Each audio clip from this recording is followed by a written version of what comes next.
Recipe Part 3 Yellow Hairs.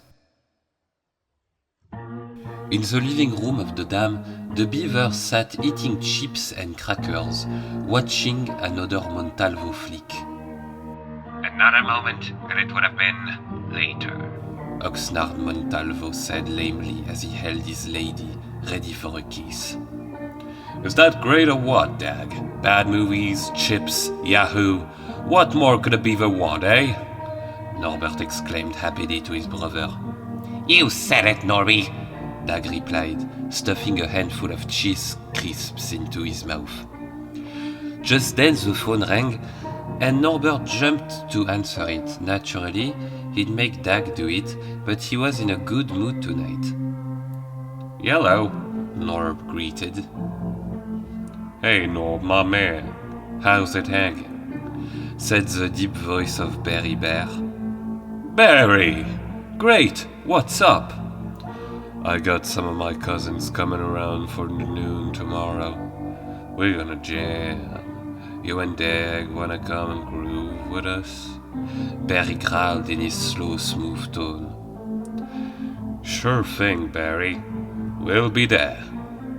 Right on. Peace out, Beaver brother. Hey, Dag! Barry wants us to come over to his pad for lunch and a jam. You're gonna tag along? Norbert asked with a you better not say no smile. There wasn't much need for that though. After their last visit, Dag was all too happy to break out the drums again. Sure thing, Norby, and don't look at me like that. You're not still mad about what happened last time, are you? 'Cause it wasn't my fault. No, of course not. Why would you ask something like that? Norbert asked, tried to put on an innocent face looking up. I heard you crying after Barry said that I was the coolest, Dag said, grinning. Norbert shuddered at the memory. The incident really hurt his ego. All in the past, brother, Norb said dismissively. Back to the movie. He jumped back onto the couch and ripped open another bag of chips. John approached the beaver dam just after sunset. The sky was still dark blue with only a slight breeze. All the curtains were drawn, but he could see the glow of light coming from the ones in the living room. He could hear the muffled sound of the TV within. He approached the window to see if there was a gap to look through, but no luck. So he settled down under the ledge listening to what was going on inside. After a while of listening to the beavers chatter and enjoying the sound of Norbert's voice, he heard the phone ring. Norbert answered. It was Barry, and he was inviting them over tomorrow. The dam will be empty, John thought to himself gladly. Finally, a chance to look around the place. He spent the rest of the night lying there under the window listening until it went dark inside. 11:45 a.m. the next day, John got ready to head out to the dam once again. This time, he didn't have to go out at night. No one would be around to spot him. Walking through the trees by the river, John felt a sense of peace. It really was a beautiful location. The forest was lush and green, and the clear water of the river flowed along the moss-covered rocks. John smiled to himself. It was the first time he'd enjoyed the walk down here. Normally it'd be dark, and he was always worried about the wildlife, mainly bears. But it was a risk he was always willing to take. Nothing could keep him from seeing Norbert Beaver, only himself. Approaching the front door of the Beaver's dam, John pressed his ear to the door, listening for any activity, just in case Norb and Dag were still home. No one replied. The door was locked, but it wasn't very secure, and with a hard nudge, the wooden door gave way, creaking open. John entered the dam and was instantly struck by the pungent, but not entirely unpleasant odor of wet fur and musk. A normal person would have found it hard to stand, but John stood there and closed his eyes, taking in one long sniff of the air. Fantastic, he whispered to himself, exhaling. John closed the door behind him and walked past the living room. It was littered with chip packets and Yahoo bottles. He also saw a stack of old videotapes on top of the TV, odd label Oxnard Montalvo, in bold yellow font. He smiled to himself and kept walking. He looked around and found the stairway that led up to the Beavers' bedroom and went up.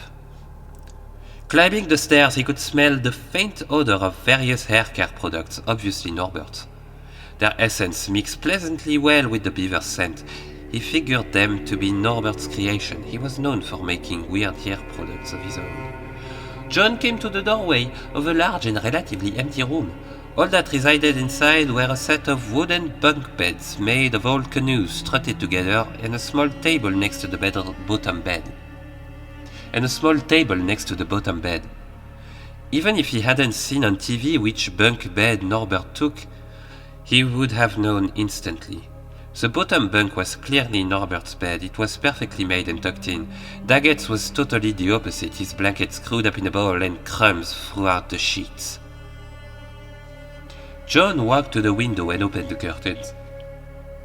It was a beautiful view of the forest and pond. He wished so badly he could live with the Beavers, this beautifully constructed dam. He turned from the window and approached Norbert's bed. He pulled back the covers and kneeled down to the clean cotton sheets. Gently, he rested his face upon the soft, smooth bottom sheet and sniffed hard, inhaling the rich, musky smell of Norbert Beaver. If he wanted to know what taking a hit of meth was like, he needn't wonder no more. The rush of excitement was like a kick in the chest, and the feeling flowed throughout his body. Oh, putain. He got back up and pulled all his clothes off before climbing into the bed and pulling the covers up to his chin. It was so wonderful. He could feel the stray hairs in the sheets and enjoyed the tinkling sensation as he snuggled up to Norbert's pillow, grasping it to his face. John lay there for a while, holding and smelling the pillow, pretending it was Norb. It all felt so right to him, like he was meant to be there, even without Norbert's presence. He felt so close to Norbert in this moment. After about 10 minutes, John gathered the strength to peel himself away from the bed. He really didn't want to leave, but he had to. Although the Beavers probably wouldn't be back for a while, yet he couldn't take the risk. Putting his clothes back on and making Norbert's bed back to its original perfection, he took a quick look around the other rooms of the dam before vacating. I must have that Beaver! That fucking Beaver! He swore to himself repeatedly, grimacing with desire.